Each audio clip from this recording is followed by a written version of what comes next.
ಗಮನಿಸಿ. ರೀಡಿಂಗ್ ನಿಮಗೆ ಅನ್ವಯಿಸಿದರೆ ಅಥವಾ ರೆಸೊನೇಟ್ ಆದರೆ ಮಾತ್ರ ತೊಗೊಳ್ಳಿ, ಇಲ್ಲಾಂದರೆ ಬಿಟ್ಬಿಡಿ. ಇದು ಒಂದು ಜನರಲ್ ರೀಡಿಂಗ್ ಮಾತ್ರ ಆಗಿರುತ್ತೆ. ಕಾರ್ಡ್ಸ್ನ ಶಫಲ್ ಮಾಡಿದಾಗ ನನಗೆ ಫಸ್ಟ್ ಕಾರ್ಡ್ ಕಿಂಗ್ ಆಫ್ ಸಾರ್ಡ್ಸ್ ಬಂದಿದೆ.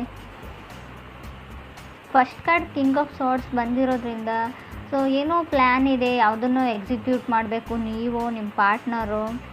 ಸೊ ಲಾಯರ್ಸ್ನ ಕನ್ಸಲ್ಟ್ ಮಾಡ್ತಿರೋ, ಸೊ ಬಿಗ್ ಡೀಲ್ ಅಂತ ಹೇಳ್ಬೋದು. ಯಾವುದಾದ್ರೂ ನಿಮ್ಮದು ಕೋರ್ಟ್ ಅಥವಾ ಕಚೇರಿಗೆ ಸಂಬಂಧಪಟ್ಟಿದ್ದ ಕೆಲಸ ಆಗಿರ್ಬೋದು. But king of swords first card ಬಂದಿರೋದ್ರಿಂದ ಮೇ ಬಿ ಮ್ಯಾಟರು ನಿಮ್ಮ ಯಂಗರ್ ಸಿಬ್ಲಿಂಗ್ಸ್ದಿರ್ಬೋದು ಅಥವಾ ಎನ್ವೈರ್ಮೆಂಟಿಗೆ ನಿಮ್ಮನ್ನು ನೀವು ಅಡಾಪ್ಟ್ ಮಾಡ್ಕೊಳ್ದಿರ್ಬೋದು.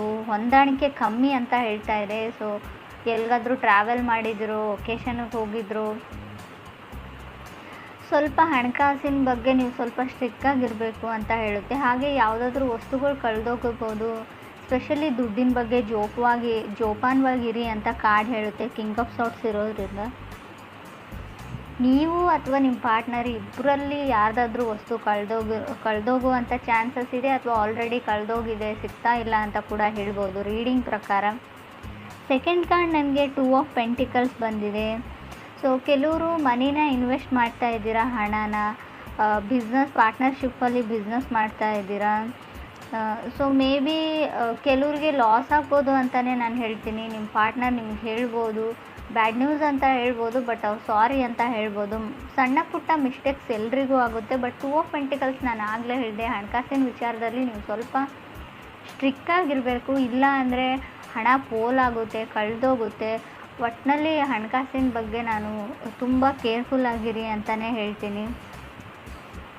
ಇದು ನೀವು ನಿಮ್ಮ ಪಾರ್ಟ್ನರ್ಗೆ ಏನಾದರೂ ಎಕ್ಸ್ಪೆನ್ಸಿವ್ ಗಿಫ್ಟ್ನ ಪರ್ಚೇಸ್ ಮಾಡಿ ಕೊಡೋದ್ರಲ್ಲಾಗಿರ್ಬೋದು, ಅಥವಾ ಅವ್ರು ಏನಾದರೂ ಅದನ್ನು ಕಳ್ಕೊಳ್ಳೋದು ಅಥವಾ ಬೀಳಿಸೋದು, ಸಮಥಿಂಗ್ ಲಾಸ್ ಅಂತ ಹೇಳುತ್ತೆ ಕಾರ್ಡು.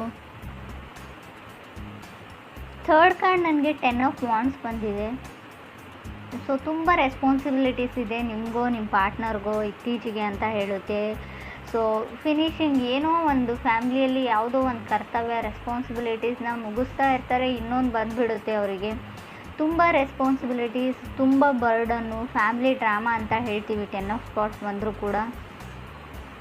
ಮನೆಯಲ್ಲಿ ಯಾವಾಗಲೂ ಏನಾದರೂ ಡ್ರಾಮಾ ನಡೀತಾ ಇರುತ್ತೆ, ಫೈಟ್ಸ್ ನಡೀತಾ ಇರುತ್ತೆ, ಮನಸ್ತಾಪಗಳಿರುತ್ತೆ ಅಂತ ಕೂಡ ಕಾರ್ಡ್ ಹೇಳುತ್ತೆ. ಫೋರ್ತ್ ಕಾರ್ಡ್ ನನಗೆ ಕಿಂಗ್ ಆಫ್ ಪೆಂಟಿಕಲ್ಸ್ ಬಂದಿದೆ. So may be king of pentacles ಇರೋದ್ರಿಂದ ಎಷ್ಟೇ ರೆಸ್ಪಾನ್ಸಿಬಿಲಿಟೀಸ್ ಇರಿ, ಲೈಫಲ್ಲಿ ಏನೇ ಆಗಿರಲಿ, ನಿಮ್ಮ ಪಾರ್ಟ್ನರ್ ಮೋಸ ಮಾಡಲಿ ಅಥವಾ ಏನೇ ಆಗಿರಲಿ, ನಿಮ್ಮ ಲೈಫ್ನ ನೀವು ಎಂಜಾಯ್ ಮಾಡೋದನ್ನು ಮರಿಬೇಡಿ ಅಂತ ಕಿಂಗ್ ಆಫ್ ಪೆಂಟಿಕಲ್ಸ್ ಹೇಳ್ತಾ ಇದೆ. ಕಿಂಗ್ ಆಫ್ ಪೆಂಟಿಕಲ್ಸ್ ನಿಮ್ಮ ತಂದೆ ಸ್ಥಾನದಲ್ಲಿರೋ ವ್ಯಕ್ತಿ ಆಗಿರ್ಬೋದು. ಈ ರೀಡಿಂಗಲ್ಲಿ ನೀವಾಗಿಲ್ಲ ಅಂತ ಹೇಳ್ತೀನಿ. ಮೇ ಬಿ ತುಂಬ ಜವಾಬ್ದಾರಿ ಇದೆ ನಿಮ್ಮ ತಂದೆಗೋ ನಿಮಗೋ, ಮನೇನ ನಿಭಾಯಿಸ್ಕೊಂಡು ಹೋಗ್ತಾ ಇದ್ದೀರಾ ಅಂತ ಹೇಳ್ಬೋದು. ಫಿಫ್ತ್ ಕಾರ್ಡ್ ಜಡ್ಜ್ಮೆಂಟ್ ಕಾರ್ಡ್ ಬಂದಿದೆ. ಸೊ ಯಾರಾದರೂ ನೀವು ಡಿವೋರ್ಸ್ಗೆ ಅಪ್ಲೈ ಮಾಡಿದರೆ, ಡಿವೋರ್ಸ್ ತೊಗೊಳ್ಬೇಕು ಅಂತ ಅಂದ್ಕೊಂಡಿದ್ರೆ, ಸೊ ನಿಮಗೆ ಡಿವೋರ್ಸ್ ಸಿಗುತ್ತೆ ಅಂತ ಜಡ್ಜ್ಮೆಂಟ್ ಕಾರ್ಡ್ ಹೇಳ್ತಾ ಇದೆ. ಸೊ ಏನಾದರೂ ಮಾಡಬೇಕು, ಟೈಮ್ ಟು ಟೇಕ್ ಆ್ಯಕ್ಷನ್ ಅಂತ ಹೇಳುತ್ತೆ ಕಾರ್ಡ್, ಜಡ್ಜ್ಮೆಂಟ್ ಕಾರ್ಡ್.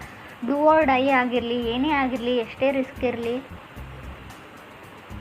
ಒಟ್ಟಿನಲ್ಲಿ ರಿಸ್ಕ್ನ ತೊಗೊಳ್ತೀನಿ ಅನ್ನೋ ಗಟ್ಟಿ ನಿರ್ಧಾರನ ಮಾಡಿದ್ದೀರ ನೀವೋ ನಿಮ್ಮ ಪಾರ್ಟ್ನರು. 6 ಕಾರ್ಡ್ ನನಗೆ 2 ಆಫ್ ಕಪ್ಸ್ ಬಂದಿದೆ. 2 ಆಫ್ ಕಪ್ಸ್ ನಾವು ಕೆಲವೊಮ್ಮೆ ಲವರ್ಸ್ ಕಾರ್ಡ್ ಅಂತ ಕನ್ಸಿಡರ್ ಮಾಡ್ತೀವಿ. ಸೊ ನಿಮ್ಮ ಲೈಫಲ್ಲಿ ಹೊಸ ಪರ್ಸನ ಎಂಟ್ರಿ ಆಗಿದೆ. ಸೊ ತುಂಬ ಬೇಬಿ ಸ್ಟೆಪ್ಸ್ ಸ್ಟಾರ್ಟಿಂಗ್ ಇದೆ, ಫಾಲಿಂಗ್ ಇನ್ ಲವ್ ಅಂತ ಹೇಳ್ತೀವಿ. ಸೊ ತುಂಬ ಕಲಿತಾ ಇದ್ದೀರಾ, ನೀವು ನಿಮ್ಮ ಪಾರ್ಟ್ನರಿಂದ ಕಲಿತಾ ಇದ್ದಾರೆ, ನಿಮ್ಮ ಪಾರ್ಟ್ನರ್ ನಿಮ್ಮಿಂದ ಕಲಿತಾ ಇದ್ದಾರೆ. ಅಂಡರ್ಸ್ಟ್ಯಾಂಡಿಂಗ್ ಇದೆ. ಸೊ ತುಂಬ ಕ್ಯೂಟ್ ಆಗಿರೋ ಲವ್ ಸ್ಟೋರಿ ಅಂತ ಹೇಳ್ಬೋದು 2 ಆಫ್ ಕಪ್ಸ್ ಇರೋದ್ರಿಂದ. 7th ಕಾರ್ಡ್ ನನಗೆ ಪೇಜ್ ಆಫ್ ಪೆಂಟಿಕಲ್ಸ್ ಬಂದಿದೆ. ಸೊ ಪೇಜ್ ಆಫ್ ಪೆಂಟಿಕಲ್ಸ್ ನಿಮ್ಮನ್ನು ಯಾರೋ ಕಾರ್ನರ್ ಮಾಡ್ತಾ ಇದ್ದಾರೆ. ನೀವು ಸ್ಕೂಲ್ಗೆ ಹೋಗ್ತಾ ಇದ್ದರೆ, ಕಾಲೇಜಸ್ಸಲ್ಲಿದ್ದರೆ ಅಥವಾ ಆಫೀಸಲ್ಲಿದ್ದರೂ ಕೂಡ ನಿಮ್ಮನ್ನು ಒಂಟಿಯಾಗಿ ಮಾಡೋಕ್ಕೆ ಟ್ರೈ ಮಾಡ್ತಾ ಇದ್ದಾರೆ. ಅವ್ರದ್ದೇ ಒಂದು ಗ್ರೂಪು, ನೀವು ಒಬ್ಬರೇ ಇರ್ತೀರ, ಯಾರೂ ಮಾತಾಡಲ್ಲ, ಜನ ನಿಮ್ಮನ್ನು ಟೀಸ್ ಮಾಡ್ತಾರೆ, ಅವಮಾನ ಮಾಡ್ತಾರೆ. ಕೆಲವರು ಆ ಥರ ಸಿಚುವೇಶನಲ್ಲಿದ್ದೀರಾ. ಸೊ ತುಂಬ ಕಷ್ಟ ಆಗ್ತಾ ಇದೆ, ಚಾಲೆಂಜ್ ಅಂತ ಅನ್ನಿಸ್ತಾ ಇದೆ ಕೆಲವ್ರಿಗೆ ಇಲ್ಲಿ ಅವ್ರ ಫೀಲಿಂಗ್ಸ್ನ ಎಕ್ಸ್ಪ್ರೆಸ್ ಮಾಡ್ಕೊಳ್ಳೋದ್ರಲ್ಲಿ. ಸೊ ನಿಮ್ಗೆ ಯಾರೋ ಇಷ್ಟ, ಅವ್ರು ಬೇರೆ ಕಡೆ ಒಂದು ಗ್ರೂಪಲ್ಲಿ ಇರ್ತಾರೆ ಅಥವಾ ನೀವು ಒಂದು ಕಡೆ ಗ್ರೂಪಲ್ಲಿದ್ದೀರಾ, ಅವ್ರು ಕಾರ್ನರ್ ಮಾಡಿದ್ದಾರೆ ನಿಮ್ಮ ಗ್ರೂಪಲ್ಲಿರೋರು. ಸೊ ನಿಮಗೆ ಅವ್ರು ಇಷ್ಟ, ಹೇಗೆ ಹೋಗಿ ಎಕ್ಸ್ಪ್ರೆಸ್ ಮಾಡ್ಕೊಳ್ಳಿ, ನಿಮ್ಮ ಫ್ರೆಂಡ್ಸ್ ಏನು ಅಂದ್ಕೊಳ್ತಾರೆ ಅನ್ನೋ ಯೋಚನೆಯಲ್ಲಿ ನೀವಿದ್ದೀರೋ ಅಥವಾ ಅದರ್ ಪರ್ಸನ್ ಇರ್ಬೋದು. 9th ಕಾರ್ಡ್ ನನಗೆ 8 ಆಫ್ ಕಪ್ಸ್ ಬಂದಿದೆ. ಸೊ ಕೆಲವ್ರದ್ದು ಮೈಂಡ್ ತುಂಬ ಚೇಂಜ್ ಆಗಿದೆ, ಮೈಂಡ್ ಲಾಸ್ಟ್ ಅನ್ನೋ ಫೀಲಿಂಗಲ್ಲಿದ್ದಾರೆ. ಲಾಸ್ಟ್ ಮಿನಿಟ್ನಲ್ಲಿ ಯಾವುದಕ್ಕಾದ್ರೂ ನೀವು ಮೈಂಡ್ ಚೇಂಜ್ ಮಾಡ್ತಾ ಇರ್ಬೋದು. ಸೊ ಆ ಥರ ಇದ್ದರೂ ಕೂಡ ಕಾರ್ಡ್ ಬಂದಿರುತ್ತೆ. ಕೆಲವ್ರಿಗೆ 8 ಆಫ್ ಕಪ್ಸ್ ಇರೋದನ್ನು ಬಿಟ್ಟು ಇಲ್ಲದೆ ಇರೋದ್ರ ಕಡೆ ಇಮ್ಯಾಜಿನೇಷನ್ ಅಂತ ಹೇಳ್ತೀವಿ, ಅಥವಾ ನಿಮ್ಮ ಹತ್ರ ಎಲ್ಲ ಇರುತ್ತೆ ಆದರೂ ಕೂಡ ಏನೋ ಒಂದು ದೂರದ ಬೆಟ್ಟ ನುಣ್ಣಗೆ ಅಂತೀವಿ. ಸೊ ನಿಮ್ಮನ್ನು ಇಷ್ಟಪಡೋರನ್ನ ಬಿಟ್ಟು ಸೊ ನೀವು ಇಷ್ಟಪಡೋರು ಹಿಂದೆ ಹೋಗ್ತಾ ಇದ್ದೀರಾ. ಬಟ್ ರಿಜೆಕ್ಷನ್ ಫೀಲ್ ಆಗ್ಬೋದು ಅಥವಾ ಇಗ್ನೋರ್ಡ್ ಫೀಲ್ ಇರ್ಬೋದು. ಈಗಾಗಲೇ ನಿಮ್ಮನ್ನು ಯಾರೋ ರಿಜೆಕ್ಟ್ ಮಾಡಿದ್ದಾರೆ ಅಥವಾ ಇಗ್ನೋರ್ ಮಾಡ್ತಾ ಇದ್ದಾರೆ, ಯಾವುದನ್ನು ಸರಿಯಾಗಿ ಹೇಳ್ತಾ ಇಲ್ಲ. ಮೇ ಬಿ ಅವ್ರು ನಿಮ್ಮನ್ನು ವೇಟಿಂಗ್ ಲಿಸ್ಟಲ್ಲಿ ಇಟ್ಟಿದ್ದಾರೆ ಅಂತ ಕೂಡ ಹೇಳ್ಬೋದು. 10th ಕಾರ್ಡ್ ನನಗೆ 2 ಆಫ್ ಕಪ್ಸ್ ಬಂದಿದೆ ಮತ್ತೆ. ಸೊ ಇದು 2 ಆಫ್ ಕಪ್ಸ್ ಡಬಲ್ ಸರ್ತಿ ಬಂದರೆ ಹೇಟ್ ಸ್ಟೋರಿ ಅಂತ ಹೇಳ್ತೀವಿ ನಾವು. ಸಿಂಗಲ್ ಟೈಮ್ ಬಂದರೆ ಮಾತ್ರ ಅಲ್ಲೊಂದು ಫ್ರೆಶ್ ಲವ್ ಸ್ಟೋರಿ ಇರುತ್ತೆ ಅಂತ ನಾನು ಹೇಳ್ತೀನಿ ಕಾರ್ಡ್ ರೀಡಿಂಗಲ್ಲಿ. ಸೊ ಜನ ನಿಮ್ಮನ್ನು ಯಾವಾಗಲೂ ಹೇಟ್ ಮಾಡ್ತಾರೆ ಅಂತ ಕೆಲವ್ರಿಗೆ ಅನ್ಸೋಕ್ಕೆ ಸ್ಟಾರ್ಟ್ ಆಗಿರ್ಬೋದು. ಸೊ ನೀವೇನೂ ಮಾಡಿರಲ್ಲ, ಏನೂ ಆರ್ಗ್ಯೂ ಮಾಡಿರಲ್ಲ, ಗೊತ್ತಿಲ್ಲ ನನ್ನ ಕಂಡ್ರೆ ಯಾರಿಗೂ ಆಗೋದಿಲ್ಲ, ಅನ್ಲೆಸ್ ನಿಮ್ಮ ಸರ್ಕಲ್ಲೇ ಹಾಗೆ ಇದೆಯೋ ಅಥವಾ ನನ್ನ ಹಣೆ ಬರಹನೇ ಇಷ್ಟೇನಾ ಅಂತ ಥಿಂಕ್ ಮಾಡ್ತಾ ಇದ್ದೀರಾ ಕೆಲವರು. ಸೊ ನಿಮ್ಮ ಸುತ್ತಮುತ್ತಲೂ ಇರೋ ಜನಗಳ ಪ್ರಾಬ್ಲಮ್ ಅಲ್ಲ. ಮೇ ಬಿ ಆಸ್ಟ್ರಾಲಜಿಕಲ್ ಚಾರ್ಟ್ ಪ್ರಕಾರ ಹೇಳೋದಾದರೆ ಯಾವಾಗಲೂ ತುಂಬ ಜನ ಅಡ್ಮೈರ್ ಮಾಡ್ತಾರೆ ಕೆಲವರು, ಬಟ್ ಕೆಲವ್ರಿಗೆ ಹೊಟ್ಟೆ ಕಿಚ್ಚು ಜಾಸ್ತಿ ಅಂತ ಹೇಳ್ಬೋದು ನಿಮ್ಮ ಮೇಲೆ. 11th ಕಾರ್ಡ್ ನನಗೆ 8 ಆಫ್ ಸಾರ್ಟ್ಸ್ ಬಂದಿದೆ. 8 ಆಫ್ ಸಾರ್ಟ್ಸ್ ಇರೋದ್ರಿಂದ ಸೊ ಗೋಯಿಂಗ್ ವಿತ್ ಕರ್ಮ ಅಂತ ಹೇಳ್ತೀವಿ ಇದಕ್ಕೆ ನಾವು. ಸೊ ಏನು ಡಿಸೈಡ್ ಆಗಿರುತ್ತೆ ಅದೇ ನಡೆಯುತ್ತೆ, ತುಂಬ ಯೋಚನೆ ಮಾಡಬೇಡಿ. ಸೊ ಏನೇ ಒಂದು ಕೆಲಸ ಇರಲಿ ಆನ್ ಟೈಮಲ್ಲಿ ಫಿನಿಷ್ ಮಾಡೋಕ್ಕೆ ಟ್ರೈ ಮಾಡಿ. ತುಂಬ ಇನ್ಫ್ಯಾಕ್ಚುಯೇಷನ್ನಲ್ಲಿ ಸೊ ಓದೋದನ್ನ ಹಾಳು ಮಾಡ್ಕೊಳ್ತಾ ಇದ್ದೀರಾ ಕೆಲವರು. ಸೊ ಏನು ಕೆಲಸದ ಕಡೆ ಗಮನ ಕೊಡೋಕ್ಕಾಗ್ತಾ ಇಲ್ಲ ಕೆಲವ್ರಿಗೆ. ಯಾರ ಮೇಲೂ ಹೆವಿ ಲವ್ ಆಗಿದೆ ಇವ್ರಿಗೆ, ನಿಮಗೆ ಅದರ್ ಪರ್ಸನ್ ಮೇಲೆ ಆಗಿದೆಯೋ ಅದರ್ ಪರ್ಸನ್ಗೆ ನಿಮ್ಮ ಮೇಲೆ ಆಗಿದೆಯೋ, ಯಾವಾಗಲೂ ಅವ್ರ ಬಗ್ಗೆನೇ ಯೋಚನೆ ಮಾಡ್ತೀರಾ ನೀವು. ನಿದ್ದೆ ಕೂಡ ಸರಿಯಾಗಿ ಮಾಡ್ತಾ ಇಲ್ಲ ಅಂತ ಕಾರ್ಡ್ ಹೇಳ್ತಾ ಇದೆ. ಅಥವಾ ನಿಮಗೆ ಯಾವುದಾದ್ರೂ ಗ್ಯಾಸ್ ಪ್ರಾಬ್ಲಮ್ ಇರ್ಬೋದು, ಗ್ಯಾಸ್ಟ್ರಿಕ್ ಪ್ರಾಬ್ಲಮ್. ಸೊ ಕೆಲವರು ಇತ್ತೀಚೆಗೆ ಯೋಗ ಪ್ರಾಕ್ಟೀಸ್ ಮಾಡ್ತಾ ಇದ್ದೀರಾ ಅಂತ ಕೂಡ ನನಗೆ ಅನ್ನಿಸ್ತಾ ಇದೆ.